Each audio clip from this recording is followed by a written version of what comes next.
Bueno, para hablar de los problemas de la Procuración de Justicia para las Mujeres, vamos con Ana Katiria Suárez, abogada penalista. Muchas gracias por estar con nosotros en Mega Noticias. Y hemos estado presentando algunos casos diversos de feminicidios, caso Devani, caso Luz Raquel, también el caso de esta chica de Oaxaca, que pues acaba de entrar a unos separos y viva y salió muerta. En fin, es en verdad...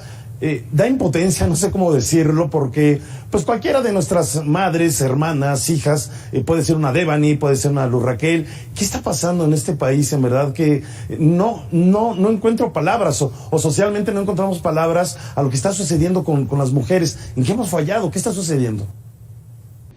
Hola Leonardo, muchas gracias por el espacio y por siempre pues incluirnos en esta opinión.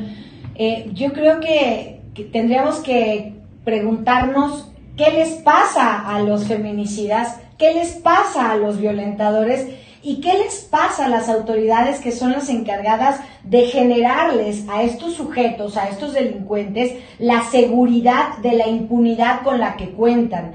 No sé a qué se deba, si es un tema de revancha social, porque ahora las mujeres levantamos la voz porque perdón, pues no me gusta que me maten, perdón, no me gusta que me humillen, y el momento en que las mujeres hemos encontrado espacios responsables de comunicación como el tuyo, entre otros, resulta que exhibirlos resulta más lesivo para ellas, porque es un despropósito el ser fuertes, el ser valientes, cuando ni siquiera tienes una fiscalía que te respalda. Yo he planteado en muchísimas ocasiones que debe ser debe de observarse una corresponsabilidad o una responsabilidad por parte de las autoridades que tuvieran conocimiento anterior a una violencia de género, violencia familiar, antes de un feminicidio. ¿Por qué? Porque siguen minimizando este evento.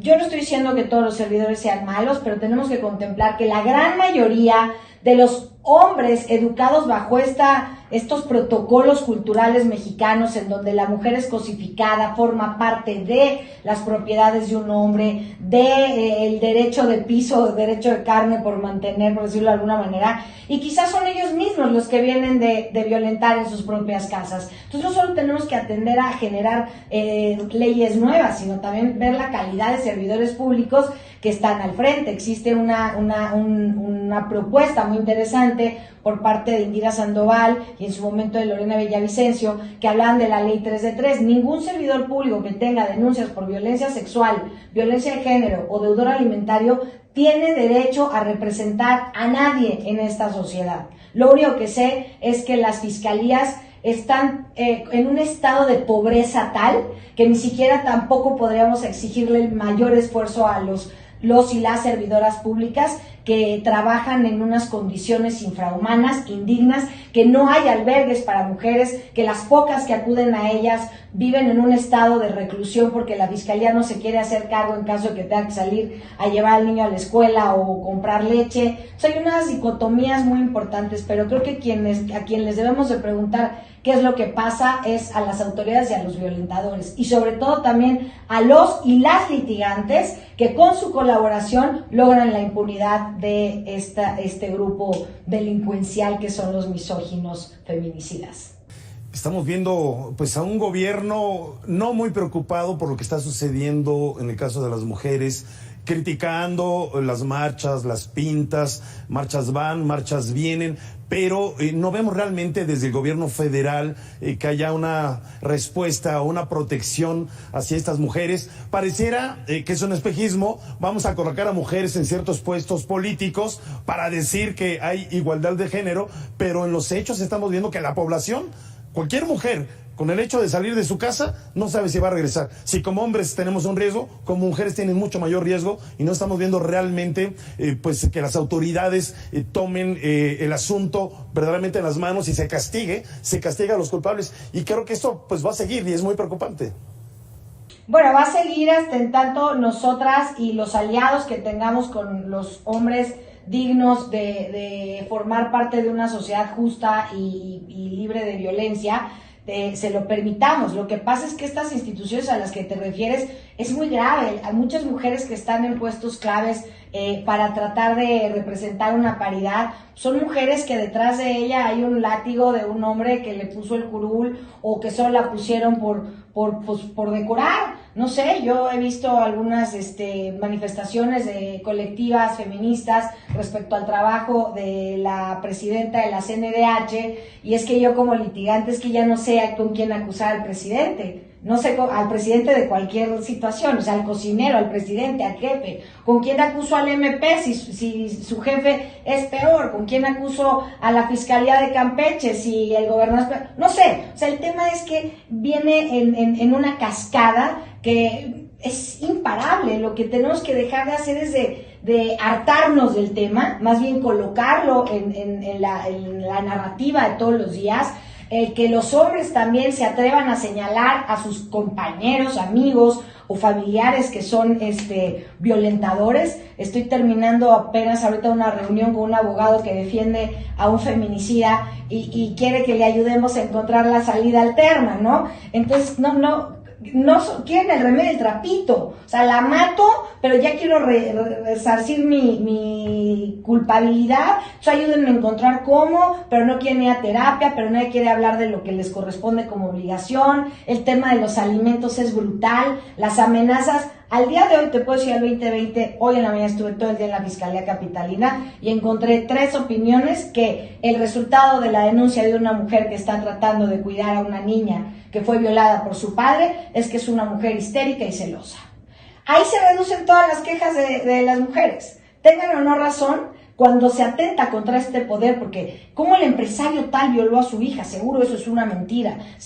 Veamos el caso de Abril, nadie le creyó, le apalearon con un bate en la cabeza, con una tentativa de feminicidio, y el juez consideró que no eran lesiones graves.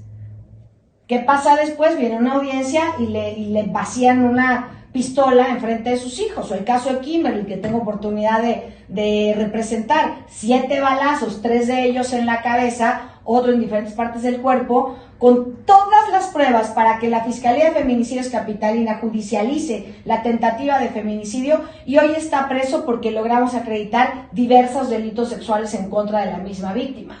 No sé cuáles sean los criterios, me parece que el criterio es algo muy valioso, no sé dónde está radicado en las autoridades hoy en día. Yo me siento no desesperanzada, pero sí con mucha premura y mucha urgencia de gritar acción a la sociedad civil y a las y los litigantes que no sean parte de esta impunidad, porque el depredador, el violentador, no logra impunidad si no es con un acuerdo entre los abogados y la autoridad. La violencia empieza desde casa, porque muchas veces hay papás que reclaman a su esposa o la tratan menos o con groserías. Pues eso lo ven finalmente los hijos, ¿no? Lo ideal sería decir que existiera una mejor educación desde un hogar, desde el seno de una casa, pero ¿qué hacemos cuando finalmente hay una cantidad de familias disfuncionales tan grandes y donde emocionalmente están muy afectados papá y mamá por situaciones económicas, por situaciones sentimentales, por situaciones de injusticias, y a veces ni siquiera ellos mismos se pueden sostener como adultos? ¿Cómo van a educar a un niño o a una niña a tener respeto? Es muy complicado finalmente. Yo estoy igual que tú como abogada. Creo que tenemos que sumar esfuerzos, nos tenemos que sumar los hombres. Pareciera que tenemos todo en contra, pero no hay otro camino. Es decir, no podemos bajar los brazos, ¿es verdad? Sí, y no son, por favor, esta diatriba tan básica, tan superficial, tan cutánea de hablar de hombres contra mujeres, es que me parece de parvulitos. Es como de quien haga esa opinión o quien tenga esa opinión, pues ya ni siquiera vale la pena hablar con esta persona. Es abusadores víctimas que necesitan detener a los abusadores. Hay abusadoras, mujeres, hombres, no importa. Lo que es que esta sociedad ha permitido que la violencia de género, para tener el control socioeconómico, cultural, profesional, sea una cultura de violación admitida. No digas nada que te violó tu tío Pedrito porque vas a arruinar la cena navideña y ya ves que él nos pasa un dinerito, ¿no? Como si fuera eso más importante. O una frase que encuentro todos los días deleznable es que nosotras las mujeres somos las primeras culpables en transmitir esa educación a nuestros hijos. Pero ¿y quién educó a esas madres? Un hombre violentador, y a la bisabuela igual, porque tenemos cientos de años siendo copadas y cotadas por la educación cultural misógina. Entonces, primero que nada, exigirle a nosotras las mujeres que quiten ese paradigma de la cabeza. Las mujeres que educaron con misoginia a los hombres también fueron víctimas de esa misma educación, pero quien generó el abuso de poder entre géneros fue el género masculino. Punto. No es una opinión mía, es una realidad. Yo soy abogada, conozco la ley y por eso me atrevo a hablar con la fuerza que lo hago. Porque no estoy hablando de lo que yo desearía. Estoy hablando de un código que desde hace muchísimos años contempla conductas delictivas, por ejemplo, la celotipia, el control y demás. Nadie cree que es delito. Yo tengo ahorita una persona detenida que fue trasladada desde Colombia por violencia familiar menor. Y siguen sin pensar que, es que me cuida mucho, es que se preocupa. No, señora, es un delincuente, es igual que el Chapo. Lastima a la sociedad, lastima a los hijos. ¿Cuántas violaciones de niñas y niños vemos porque los padres cosifican el cuerpo de los niños? Yo lo parí, es de mi propiedad, yo lo mantengo y yo puedo hacer con él lo que quiera. Este tema de la cosificación, de la deshumanización de las personas, es la que tenemos que hacerle ver a la autoridad que nosotros como sociedad ya estamos listos para dialogar con ello. El tema no es una reparación del daño, el tema es una disculpa pública, medidas de no repetición, que los victimarios, que los agresores sientan vergüenza por salir a la calle, no una mujer que fue violada. Si una mujer que está pidiendo auxilio porque tiene un loco vecino que la amenaza, ¿por qué dudar de ella? ¿Por qué siempre colocar esta estabilidad psicoemocional más clara que puede tener un hombre y la que puede tener una mujer? O sea, es un todo, ¿no? Es la condescendencia. Vamos a dejarles que marchen. Claro, pero sería una marcha del tema educativo que importa, no protege ni una plantita, pero que las mujeres estén afuera, porque entonces equivale a ser violentadas, te lo digo, porque lo he vivido en carne propia. Ese mensaje, y pues incluso yo diría separatista, que viene desde el gobierno federal, de los neoliberales, los fifís, los que se portan bien, los buenos, los malos, los de acá, los de allá, pues creo que finalmente eso genera, digamos, una confusión en gran parte de la ciudadanía, y estamos acostumbrados a hombres y mujeres, los fifís y los no fifís, los de izquierda, los de derecha. Pues creo que finalmente eso no ayuda a nada, ¿no? Tal vez sería bueno pues ir cambiando en su momento ya ese discurso. Pues sí, yo creo que nada que aliente o abone al resentimiento, al dolor, a la rabia, al rencor, va a abonar o construir una sociedad más unida.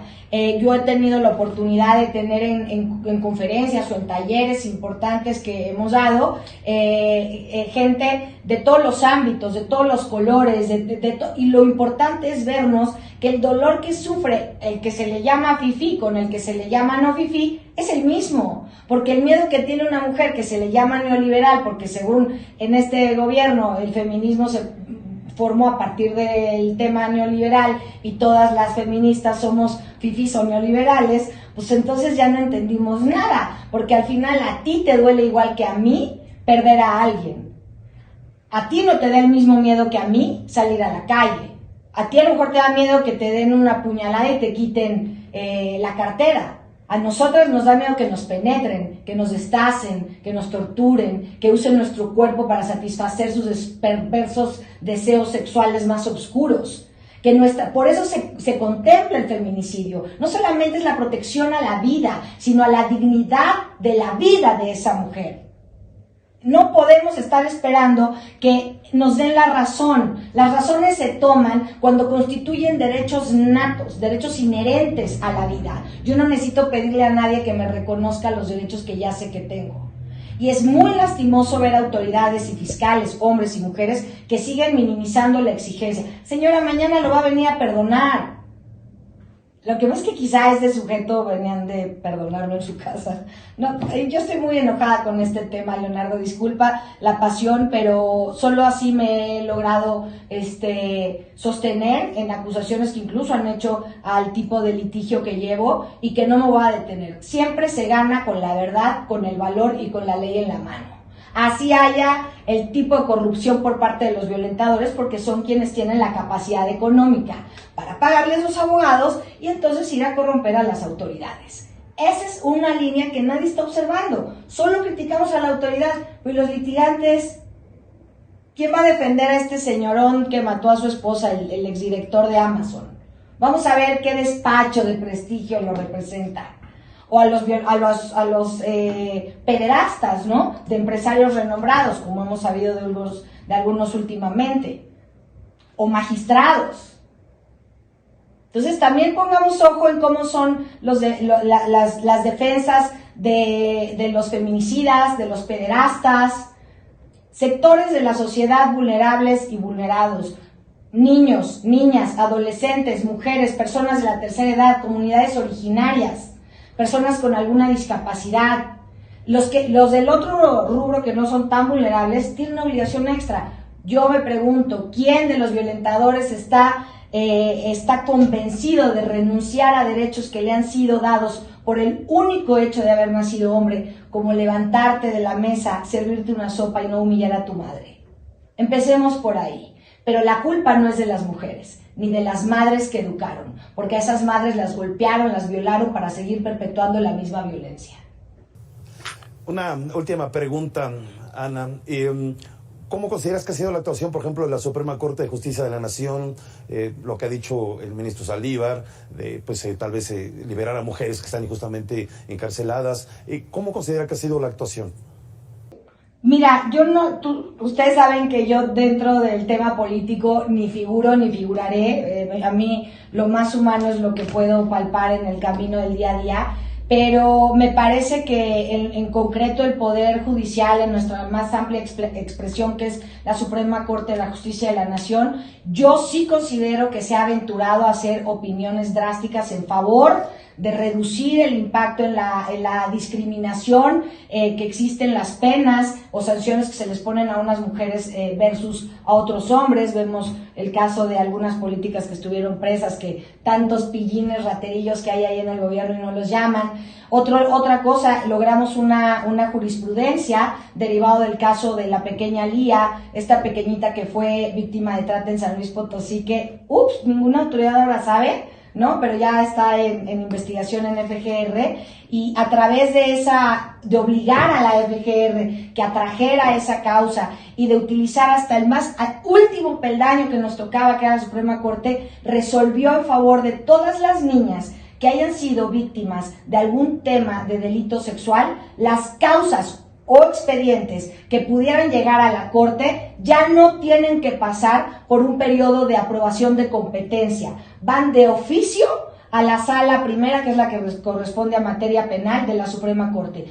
Todos los delitos de las niñas que no hayan sido resueltos a nivel local o federal tienen acceso directo y de oficio a la Suprema Corte. También los abogados y las abogadas, actualícense, infórmense. De repente llegan víctimas que les han recomendado cosas que más que ayudar las tienen encerradas o negociando a través de su propia angustia con las contrapartes, ¿no? Pues en verdad. Si no, el ámbito internacional, parece que este país lo único que le importa es la crítica internacional, entonces empezar a levantar la mano en la Comisión Interamericana, en la Corte Penal, en todas las colectivas y colectivos extranjeros, porque luego aquí es lo único que les gusta, ¿no? Pues rendir cuentas. Sí, pues mira, yo en verdad muchas gracias por esta entrevista, felicidades por esa pasión. Hace un momento hasta pediste disculpas, perdón por mi pasión. Yo creo que eso es lo que nos hace falta como mexicanos, tener pasión, pero por un mejor país, tener pasión por igualdad, por todos los mexicanos, hombres y mujeres. Somos seres humanos y tenemos sentimientos y debemos de apoyarnos unos con otros, y hace falta esa pasión, y pues aquí también la tenemos nosotros como periodistas. Te damos un abrazo muy fuerte. Muchas gracias, Ana Katiria Suárez, abogada penalista. Gracias. Gracias, Leonardo. Hasta luego. Gracias.